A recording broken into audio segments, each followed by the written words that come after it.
আমাদের সবচেয়ে বড় বন্ধু বোধহয় বই, আর বন্ধুর সংজ্ঞা তো সবার জানা।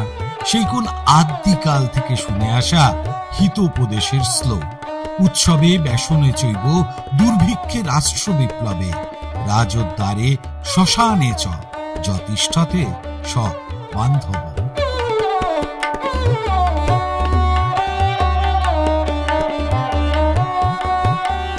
এই শ্লোকের প্রথম অক্ষর উৎসবকে সম্বল করেই এই আয়োজন ফরাসডাঙ্গা চন্দননগরে। চন্দননগরের বিশ্বজোড়া খ্যাতি যে উৎসবকে কেন্দ্র করে সেই জগদ্ধাত্রী পুজোর যেন অকাল বোধন। এই বর্ষ শেষে কিছু উজ্জ্বল চন্দন নাগরিকের একান্ত আয়োজন গ্যালারিতে মসিয়ে সুরে, আর তাতে সামিল প্রকাশক, লেখক, চিত্রগ্রাহক, শিল্প সংরক্ষক, প্রতিমা শিল্পী, আলোক শিল্পী, মণ্ডপ শিল্পী থেকে পশ্চিমবঙ্গের তথ্য ও সংস্কৃতি দপ্তরের মন্ত্রী পর্যন্ত।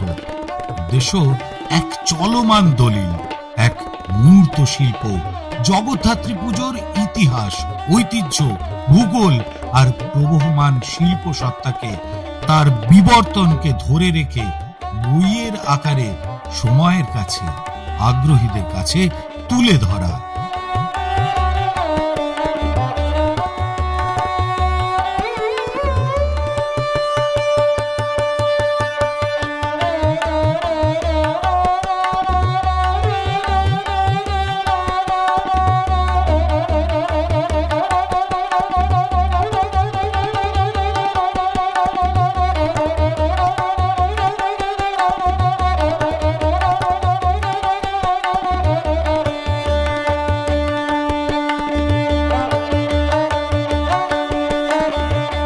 ফরাসডাঙ্গা চন্দননগরের জগদ্ধাত্রী পুজো বিশ্বজনীন যে উৎসব, তার শুরুয়াতটা কোথাও হয় বোধহয় এই কাঠামো থেকে, আর তার অন্তিম পর্যায়টা এই জগদ্ধাত্রী মূর্তির মধ্যে, আর বাকিটা মাঝখানের আগের পরের যে পর্বটা থাকে সেটা চন্দননগরের জগদ্ধাত্রী কথা।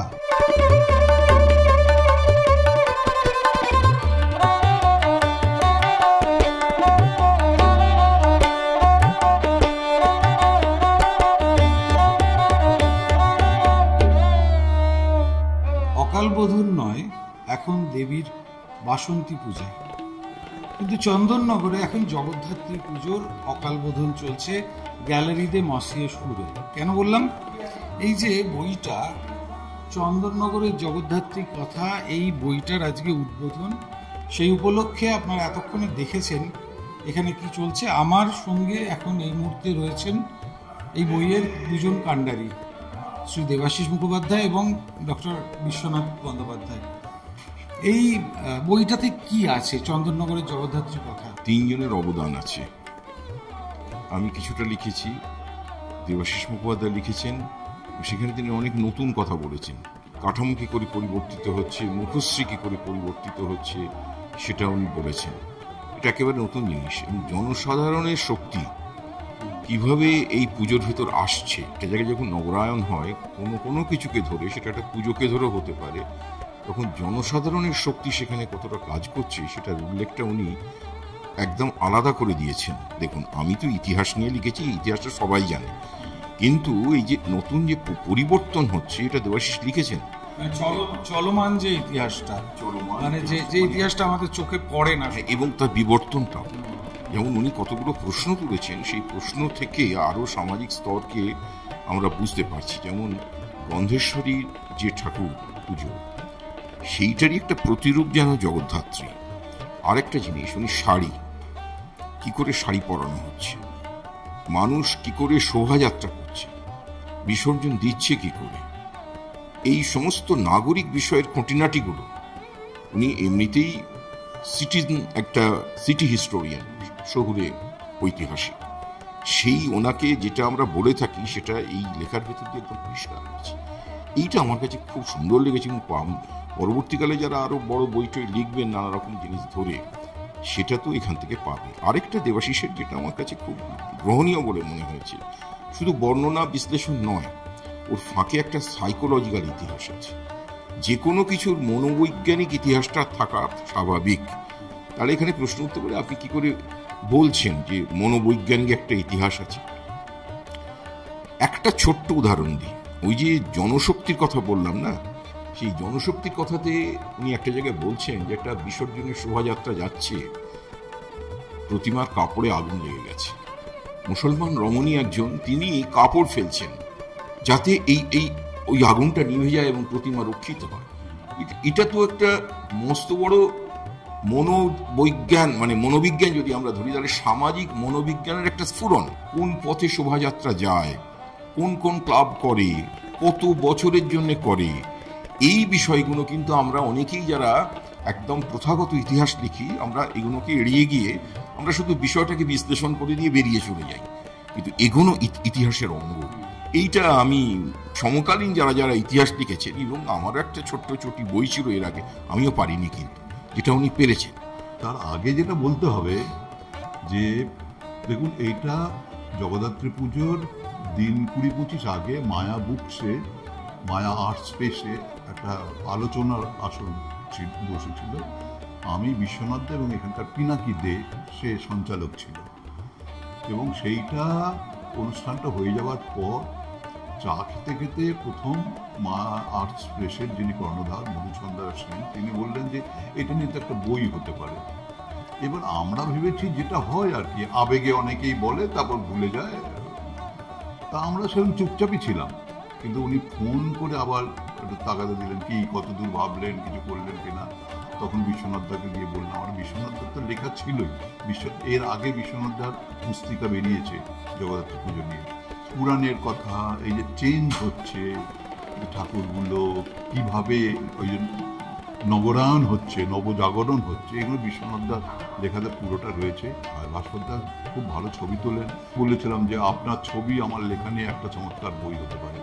তা যখন এই বইটার কথা হলো, তখন আমি গিয়ে ভাস্কর দাসকে বললাম যে আপনি দেবেন কিছু ছবি, তাহলে আমরা বইটা সাজাতে পারি। তখন উনি যা পেয়েছেন সেইভাবে ছবি দিয়েছেন, এবং তার সঙ্গে কিছু উডকাট প্রিন্টের ছবি ইত্যাদি ইত্যাদি দিয়ে বইটা হয়ে গেল। উডকাট প্রিন্টের ছবিগুলো মানে কোথায়? এগুলো কার কালেকশন? এই বেশিটাই হচ্ছে অসিত পালের কালেকশন। আর যেহেতু আমার ওই নানা বিষয়ে আগ্রহ আছে, ফলে ওই প্রিন্ট নিয়ে আমার একটু আগ্রহ আছে, ফলে উডকাট বলুন, লিথো বলুন। আমি একটু থামিয়ে বলছি আপনাদেরকে, আপনারা যারা ওপারে আছেন, এই যে মানুষটি দেখছেন, বলা হয় সত্যজিৎ রায় সম্পর্কে উনি অথরিটি। সেই প্রসঙ্গে আমরা পরে অন্য কোনো দিন অন্য ভিডিওয়ে আসবো। আপনি বলুন যেটা বলছেন। তো ফলে আমার তো আগ্রহ আছে তো, এবং আমার বিশেষ করে উডকাট এবং লিথো এবং এই প্রিন্টের যে ট্রান্সফরমেশনটা, একটা সময় থেকে কিভাবে মুদ্রণ পদ্ধতি বদলাচ্ছে, এই প্রিন্টগুলো বদলাচ্ছে, ফলে সেই আগ্রহটা ছিল। ফলে কিন্তু এইগুলো তো জানার জন্য, এগুলো তো বই লেখার জন্য তো কখনো আমি সেভাবে পড়িনি। এবার ফলত যেটা হয়েছে, এখন মনে হলো যে আচ্ছা এই যদি একটু দেখানো যায়। তখন ধরুন আমাদের মুশকিল হচ্ছে কি, আমাদের চন্দননগর সেন্ট্রাল কমিটি, জগদ্ধাত্রী পুজোর সেন্ট্রাল কমিটিকে আমি বেশ কয়েকবার বলেছিলাম যে প্রত্যেকটা বারোয়ারির যে বার্ষিক রিপোর্ট বেরোয়, সেগুলো আপনারা সংগ্রহ করে আপনাদের অফিসে রাখুন। কেউ রাখেনি। কৃষ্ণনগর নিয়ে 3টে বই বেরিয়েছে, কৃষ্ণনগরের জগদ্ধাত্রী নিয়ে, কিন্তু চন্দননগর নিয়ে 1-2 চটি বই বেরিয়েছে। ফলে এটার একটা আগ্রহ ছিল। এবং আবার বলছি যে এই বইটা আসলে বিশ্বনাথ দা, ভাস্কর দাস, এই দুজন, আমি সামান্য এই, আর বইটা সাজিয়েছে পিনাকি দে, আর প্রচ্ছদ যিনি করেছেন অর্ক পাত্র। এবং দেখবেন এই চন্দননগরের জগদ্ধাত্রী পুজোর সঙ্গে অর্কের যে ছবি, তার খুব একটা মিল নেই, কিন্তু তবু আমরা রেখেছি, কারণ এটার মধ্যে একটু ডাচ পেন্টিং এর একটু প্রভাব আছে। আমরা রেখেছি এই কারণে যে অর্ক চন্দন নাগরিক। বইটা করতে মানে আপনি যে সময়টা বলছেন, গত বছরের জগদ্ধাত্রী পুজো তো বইটা, মানে যখন আপনাদের কাছে প্রস্তাবটা দিলেন? না, এই বছরে তার মানে 6 মাসও সময় পান? 6 মাস দেড়েক সময় পেয়েছে। এটা সূচনা। আচ্ছা, এই বইটা হচ্ছে সূচনা। এবং বইটা মধুচন্দ্র দিয়ে একবার ভেবেছিলেন বইমেলায় বেরোবে না বই, কারণ বইমেলা যখন শুরু হয়েছে তখন আমাদের লেখা দেওয়া শেষ হয়নি, এরকম। শুধু মধুচন্দ্রাদির আগ্রহে আর কি এবং বইটা বইমেলার সময় বেরিয়ে গেছিল। কিন্তু বারবার আমরা বলেছিলাম, দেখুন বইটার বিষয় চন্দননগরের জগদ্ধাত্রী পুজো, কিন্তু চন্দননগরের লোক যদি না জানে তাহলে এই বইটার তো আর কোনো মূল্য থাকবে না। ফলে এইবারের যে অংশটা সেটা হচ্ছে অমিত মিত্রর অংশ, এবং যখন ঠিক হলো যে চন্দননগরে বইটার উদ্বোধন হবে আর নতুন করে প্রকাশ হবে, তখন উনি বললেন শুধু বই উদ্বোধন করে কিছু হবে না, ভাস্করদার সঙ্গে কথা হলো, উনি একটা পুরো ছবি দিয়ে একটা এক্সিবিশন করবেন। তখন আমি বললাম যে আমার তো এই সব কিছু কুড়িয়ে বাড়িয়ে রাখার অভ্যেস, সেগুলোর যে কত গুরুত্ব রয়েছে। ধরুন চাঁদার বিল সবার বাড়িতে যায়, কিন্তু এই যে বিলের যে পরিবর্তন হয়ে যাচ্ছে, ডিজাইন, মুদ্রণ, আগে লেটার প্রেসে চাঁদার বিল ছাপা হতো, এখন অফসেটে ছাপা হচ্ছে, বদলে যাচ্ছে পুরো। এবং একটা চাঁদার বিল আছে দেখবেন যে জগদ্ধাত্রী পুজোর বিলেতে যামিনী রায়ের ছবি ব্যবহার করা হচ্ছে। ফলে এখানকার যে শিল্প অনুরাগী যে সমস্ত লোক, তাদের রুচিটা, এবং আর দু একটা জিনিস রয়েছে দেখবেন 2020 সালে যে জগদ্ধাত্রী পুজো হচ্ছে, তাতে জগদ্ধাত্রী পুজোর সঙ্গে আমাদের কোভিড বা করোনার বিল, লিফলেট বিলি হচ্ছে, সচেতনতা, এটা তো হারিয়ে যাবে। এবং তখন আমার প্রত্যেক বছরে হুগলি জেলা পুলিশ, চন্দননগর পুলিশ একটা করে ম্যাপ বার করে, 20 সালেও বেরিয়েছে, কিন্তু অন্যবারে যেমন প্রচ্ছদ ছবি টবি দিয়ে সেটা প্লেন একটা ম্যাপ দিয়ে দেওয়া হয়েছে, এবং সেখানে লিখে দেওয়া হচ্ছে যে মাস্ক ছাড়া বেরোবেন না, স্যানিটাইজার ছাড়া অন্য খাবেন না। খুব গুরুত্বপূর্ণ নথি, এটা একটা নথি, ইতিহাস, এটা ইতিহাস। ফলে এইগুলো বার্ষিক রিপোর্ট কিছু রয়েছে, এবং মোটামুটি আর এই যে আমাদের প্রসেশনের দিক আপনি দেখাচ্ছিলেন আমাকে আগে, প্রসেশনের যে টাইমিংসটা, মানে একটা ঠাকুর থেকে আরেকটা ঠাকুর কোন সময় 5 মিনিট পরে বেরোচ্ছে, এই যে শুনুন, জগদ্ধাত্রী পুজোর বয়স কত হলো? প্রায় 250 হয়ে গেছে। হ্যাঁ, 1762 থেকে 1762 থেকে হচ্ছে। কখনো শুনেছেন যে চন্দননগরের জগদ্ধাত্রী পুজোয় কোনো গন্ডগোল হয়েছে? তার কারণ কিন্তু চন্দননগর জগদ্ধাত্রী পুজোর সেন্ট্রাল কমিটি, ওরা যে নিয়মগুলো করে সেই নিয়মগুলো না পালন করলে এই জগদ্ধাত্রী পুজোর যে পুজোগুলো সব কিন্তু এই বারোয়ারির আন্ডারে, কমিটি, সেন্ট্রাল কমিটির আন্ডারে। ফলে এরা যদি এই ডিসিপ্লিন, যে নিয়মগুলো যদি না বলতো, যে না মানত, তাহলে এতটা শৃঙ্খলাবদ্ধ হতো না।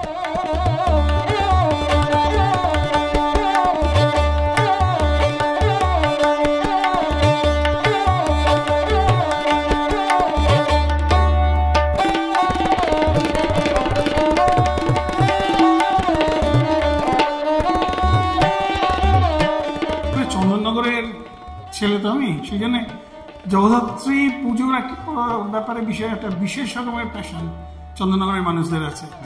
এবং চন্দননগরে জগদ্ধাত্রী পুজো হবে, আমি ছবি তুলতে জানি, জগদ্ধাত্রীর ছবি তুলবো না, এটা প্রায় অসম্ভব।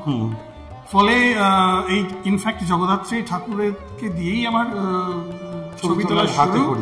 আর যেহেতু একটা অন্য পরিচিতি আছে, একটা সব জায়গাতেই সব বারোয়ারির সঙ্গে পরিচয়, মানে ফলে 3-4 বছর পরে যেটা হয়েছিল সেটা হচ্ছে, আমি যদি কোথাও এমনি গেছি, সকলে আমি বলছে কি ভাস্করদা তুমি একলা তোমার হাতের ক্যামেরাটাকে, পরিচয়টা ওনার মানে কিছুদিন পরে পরিচয়টা যেন তাই হয় আর কি। সেই সূত্রে সেই 2009 সাল থেকে যে সমস্ত ছবি টবি তুলেছিলাম সেইগুলো তো সংগ্রহ করা থাকে। তো এই বইটা যখন প্রকাশ করার প্রস্তাব বোধহয় মায়া বুকস থেকে নেওয়া হলো, এবং তখন দেবাশিস অ্যাকচুয়ালি এবং বিশ্বনাথ দাস দুজনেই আমার ভীষণ ইয়ে, এবং আমারও টুকটাক একটুখানি লেখাটেখার বাই আছে আর কি।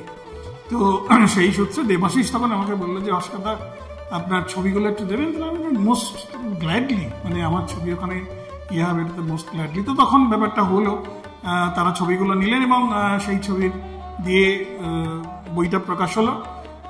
তারপর সেই বইয়ের একটা আনুষ্ঠানিক প্রকাশ চন্দননগরে হওয়ার একটা প্রস্তাব তারা যখন দিলেন, এবং তারা বললেন তখন তাহলে তা যদি হয় তাহলে বড় করে বেশ একটা জগদ্ধাত্রীকে নিয়ে, শুধুমাত্র জগদ্ধাত্রীকে নিয়ে একটি এক্সিবিশন, মানে ফটোগ্রাফস অ্যাজ ওয়েল অ্যাজ অনেক রকমের সংগ্রহ, মানে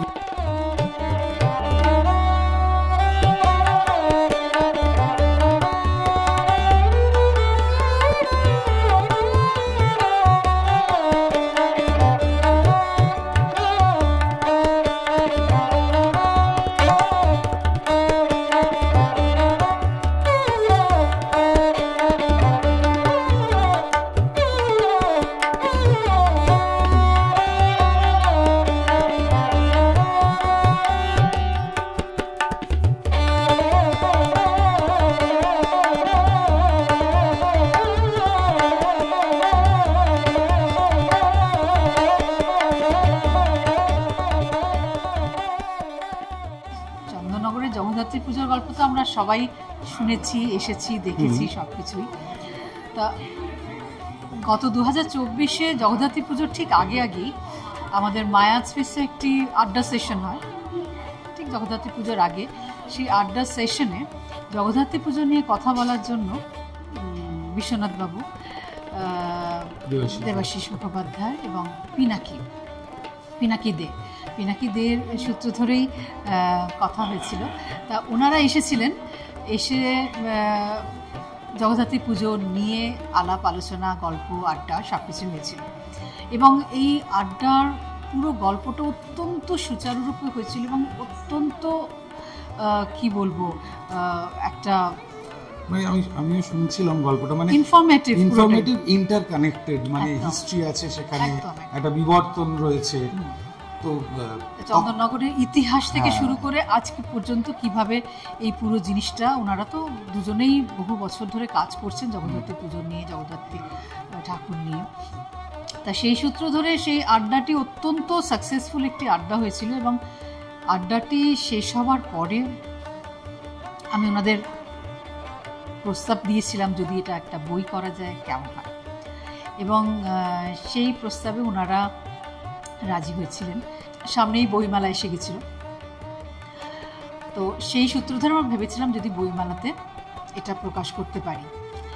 আমাদের সময়টা একটু কম ছিল, কিন্তু আমি অবশ্যই ধন্যবাদ দেব দুই লেখককেই, যারা অত্যন্ত মানে কি বলবো ক্ষিপ্রতার সাথে পুরো বইটার কাজ কমপ্লিট করে আমাকে ম্যানুস্ক্রিপ্ট দিয়েছিলেন। এবং এই বইয়ের সাথে আরও একটা জিনিস আমি অবশ্যই বলবো, ডক্টর ভাস্কর দাস, ওনার ছবিও যুক্ত হয়েছিল, যেটা এই বইটার একটা অন্য মাত্রা দিয়েছে সম্পূর্ণভাবে। এই ছবিগুলো না থাকলে হয়তো বইটা একটা অন্যরকম হতো, শুধুই আমরা ইতিহাস চর্চা হচ্ছিল, কিন্তু এটা একটা ভিজুয়াল ডেসক্রিপশন পুরোটা রয়েছে। তাছাড়াও এই বইয়ের কাভারের জন্য অর্ক খুব সুন্দর একটি কাভার করেছে, পিনাকি দে কাভারটি নিয়ে ভাবনা চিন্তা করেছেন, এবং এই সব কিছু করার পরে মায়া বুকস এটা প্রকাশনার দায়িত্ব নিয়েছে। মায়া বুকসের কি চলেছে এই মাঝখানের সময়টায় প্রকাশক হিসেবে, এত কম সময়ে এত সুন্দর, আমি বইটা হাতে নিয়ে দেখছিলাম, 127 পাতার একটা বই, ফ্ললেস, মানে আপনি যদি পাতাগুলো উল্টে দেখেন একটা ফ্ললেস বই, এরকম একটা ইতিহাস কেন্দ্রিক, যেখানে চন্দননগরের মতো একটা জায়গার ইতিহাসকে তুলে ধরা হচ্ছে। এটা তো খুব পরিশ্রম সাধ্য একটা বিষয়, পরিশ্রম সাধ্য কাজ হয়েছে, কিন্তু ফাইনালি বেরোতে পারা হয়েছিল আর কি। যদিও বইমেলা শুরু হয়ে গেছিল, তারপরে এটা প্রকাশ পেয়েছে, কিন্তু আমরা বার করতে পেরেছি। এবং বইটি সেভাবে বললে হয়তো হু করে বেরিয়ে যাওয়ার মতো করে বইমেলা থেকে বেরিয়ে গিয়েছিল। আমরা প্রথম সংস্করণ পুরোপুরি শেষ হয়ে গেছিল, আবার আমরা আজকে যেটা হচ্ছে দ্বিতীয় সংস্করণ, দ্বিতীয় মুদ্রণ, সংস্করণ বলবো না, দ্বিতীয় মুদ্রণ হচ্ছে। এবং আজকের এই যে চন্দননগরে এই বইটির আবার একটি যে রিলঞ্চ, সেটা একটা অন্য মাত্রা অবশ্যই দিচ্ছে। এই বইটি গুরুত্ব অন্যভাবে পাচ্ছে, কারণ এটাই বোধহয় প্রয়োজনীয়তা ছিল। কারণ চন্দননগরের মতো জায়গায়, চন্দননগরের এই একটা জগদ্ধাত্রী ঠাকুর নিয়ে যে ইতিহাস, সেটা নিয়ে এরকম একটা জায়গায়, একটি গ্যালারির মধ্যে এই যে কাজটা হচ্ছে, এটা অবশ্যই একটি বড় কাজ, মূল্যবান কাজ।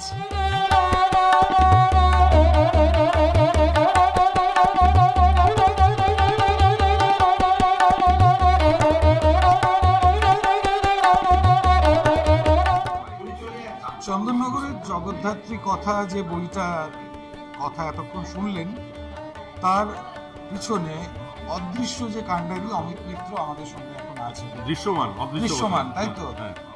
গ্যালারিতে মসিয়ে সুরের অনেক ভিডিও আপনারা দেখেছেন ওয়ান্ডার ওয়ার্ল্ড বাংলায়। শেষে কৃতজ্ঞতায় নামটা ছিল, আজকে তিনি আমাদের সামনে। অমিতা, এই বইটার কাজটা কিভাবে শুরু হলো? এটা প্রথম অ্যাকচুয়ালি মায়া স্পেসের যে আড্ডাটা হয়, মায়া আড্ডা, এটা মানে আমাদের এই পশ্চিমবাংলায় কিন্তু খুব পপুলার। উনি প্রতি সপ্তাহেই করেন, আগে বৃহস্পতিবার হতো, এখন বুধবার হয়। তাতে ডিফারেন্ট ওয়ার্কস অফ লাইফের ডিফারেন্ট স্টলওয়ার্স যারা আছেন আর কি, লেখক হতে পারেন, পারফর্মিং আর্টের হতে পারেন, ফাইন আর্টসের হতে পারেন, আর্টিসানস হতে পারেন, রক ক্লাইম্বার হতে পারেন, এনি ফিল্ড, এই যারা রয়েছেন তাদের নিয়ে উনি একটা এরকম আড্ডা করেন এবং বাকি মানুষ যায় এবং সেখানে কথাবার্তা হয়। তো সেখানে আমাদের চন্দ্রনাগরিক দুজন, দেবাশিস মুখোপাধ্যায়, উনি আজকালের প্রাক্তন সাংবাদিক, একজন গবেষক, প্রাবন্ধিক, এবং ঐতিহাসিক বিশ্বনাথ বন্দ্যোপাধ্যায়, দুজন আমন্ত্রিত ছিলেন। তো তাদের সঙ্গে জগদ্ধাত্রী পুজো নিয়ে আলোচনাতেই মায়া বুক স্টোরসের যিনি মানে কর্ণধার Madhusandhya Sen, she is also a photographer এবং আর্ট কনসিয়ার, উনি তখন ভাবেন যে চন্দ্রনগর জগদ্ধাত্রী পুজোর উপর একটা বই পড়া হলে কেমন হয়। এবং সেইটা করতে গিয়ে একটা বই মানে তো খালি কিছু ওয়ার্ডসের অ্যাসিমিলেশনস নয়, তার সঙ্গে একটা ফটোগ্রাফস যেটা সাবস্টেন্সিয়েট করবে বইটাকে। তো সেই হিসাবে doctor Bhaskar Das, who is basically N orthopaedic surgeon, কিন্তু উনি একজন qualified photo artist and his very passionate photo artist. তো উনি এই জগদ্ধাত্রী পুজোর যে বিভিন্ন সময়ের, পুজো মানে তো খালি পুজো নয়, তার যে একটা সারা বছর ধরে আরাধনা, সাধনা, উদ্দীপনা চলে আর কি, সেগুলো কন্টিনিউয়াস একটা প্রসেস, সেইটা তার ক্যামেরায় তোলা ছিল। এই থ্রি মাস্কেটিয়ার্স, তাদের সৃষ্টি এবং মধুসন্ধ্যাদির রূপদান, প্রকাশক। আপনারা প্রচ্ছদে দেখবেন বিউটিফুল পেন্টিং আমাদের এক ভাইয়ের আঁকা, অর্ক পাত্র, তোমার বন্ধু হবে, এটা অ্যাক্রিলিক অন ক্যানভাস, সেটা দিয়ে করা হয়েছে। এটাই হচ্ছে বইয়ের সূচনা থেকে করা। আর এক্সিবিশনটা করার কারণটা হচ্ছে, দেখো এখন যে কোনো পূজা, বিশেষ করে জগদ্ধাত্রী বা দুর্গা, এটা কিন্তু এখন একটা মানে আর্ট হয়ে গেছে। এই যে মণ্ডপ সজ্জা, ঠাকুর, এখন খালি কুমোররা ঠাকুর বানায় না, এখন একজন government college of art and craft কি ইন্ডিয়ান আর্ট থেকে কি বিশ্বভারতী থেকে পাঁচটা স্কাল্পচার সেও বানাচ্ছে। অর্থাৎ পুজোটা এখন কিন্তু খালি ওই কিছু মুষ্টিমেয় যারা কুমোর বা যারা ডেকোরেটর তাদের মধ্যে সীমাবদ্ধ নেই। কোথাও বলা যায় অমিতদা, মানে ডেমোক্রেটিসাইজেশন, মানে এটা হচ্ছে যখনই তোমার একটা আর্ট ফর্ম, যখন শিল্পটা যখন সাধারণ মানুষের মধ্যে ছড়িয়ে যাবে, তখন বুঝতে হবে শিল্পটা সামাজিক হচ্ছে। হ্যাঁ, তো হতে চাইছে, তো সেই হিসাবে আর্ট ফর্মটা সামাজিক হতে চাইছে। সেই জন্যই আমি আর প্রদীপদা ভাস্কর, একজন বিখ্যাত বিস্তৃত ভাস্কর, তো আমরা ভাবলাম যে why not in a closed auditorium, যেখানে একটা এক্সিবিশনের স্বাদ থাকবে এবং এই যে পূজা আর্ট ইনস্টলেশন, তার মানে পূজাটা কেবলমাত্র ওপেন এয়ারের বস্তু নয়, ইনডোরেও তাকে একটা রূপদান করা যায়। আমরা একটা প্রতীকী কাঠামো করেছি, জগদ্ধাত্রীর ডোকরা বানিয়েছি বিকনা থেকে, এবং বই দুষ্প্রাপ্য কিছু পুরনো বিল থেকে, যেটা দেবাশিসদা বললেন যে ক্রোনোলজিক্যাল যে upliftment of the printing and stationeries, খুব ভালো লাগছে যে আমাদের মাননীয় মন্ত্রী ইন্দ্রনীল সেন এসেছেন। উডকাট লিথো রয়েছে 1880 এখানে রয়েছে বোধহয়, এটা 1880 একটা লিথো। আপনারা যদি চান, অমিতদার কথার মাঝেই বলছি, আপনারা যদি চান এই আর্ট গ্যালারিটা মানে কলকাতা থেকে ঢিল ছোঁড়া দূরত্বে, চলে আসুন একবার, দেখে যান, ভালো লাগবে। সারা বছরই এখানে রোজই খোলা থাকছে, রোজ একদম রিলিজিয়াসলি 4টে থেকে 9টা পর্যন্ত খোলা, এবং সব রকম পেন্টিং থেকে শুরু করে, স্কাল্পচার থেকে শুরু করে, হ্যান্ডিক্রাফট থেকে শুরু করে, বই থেকে শুরু করে, একটা মানুষকে একটা অ্যাম্বিয়েন্স দেওয়া, যাতে আমাদের এই আজকের যে বর্তমান আর্থসামাজিক কাঠামো, তাতে একজন একটা ফ্রি মাইন্ডে কিছু তাদের, মানে আমরা যে কারণে মানুষ সেটার চর্চা করতে পারে, সেটা একটা পরিমণ্ডল তৈরি করা। আর এখানে ধরুন যেদিন আজকে একটা এক্সিবিশন চলছে বলে, যেদিন কোনো এক্সিবিশন নেই, সেদিন যদি কেউ টুক করে চলে এলো, তখন আমাদের গ্যালারি কালেকশন, আচ্ছা, মানে you'll be happy to note যে আজকে এখানে যেমন একটা এক্সিবিশন ইনঅগ্রেশন হলো, আজকে হায়দ্রাবাদে ইন্ডিয়ান আর্ট ফেয়ার হচ্ছে। আচ্ছা, ইন্ডিয়ান আর্ট ফেয়ার আজকে ইনঅগ্রেশন ডে, সেখানে আমাদের প্রায় 12 জন আর্টিস্টের কাজ এক্সিবিটেড হচ্ছে। কলকাতার ধরুন আজকে মায়া আর্ট স্পেস চন্দননগরে এসে একটা এক্সিবিশনে তাদের বুক রিলিজ করছে, এবং স্বয়ং মন্ত্রী মাননীয় Indranil Sen, he is also একজন গুণী শিল্পী, একজন মানে অত্যন্ত প্রীতি বাঙালি গুণী সঙ্গীত শিল্পী। তো তিনি এসে আমাদের এটা উদ্বোধন করলেন বহুমূল্য সময় দিয়ে। So we are happy. তো আপনারাও তাহলে একটু সময় দিন এই এক্সিবিশনটা চলাকালীন, বা তারপর, বা আপনার সময় বুঝে চলে আসুন চন্দননগরে, গ্র্যান্ডের কাছে পাতালবাড়ির উল্টো দিকে এই গ্যালারিটা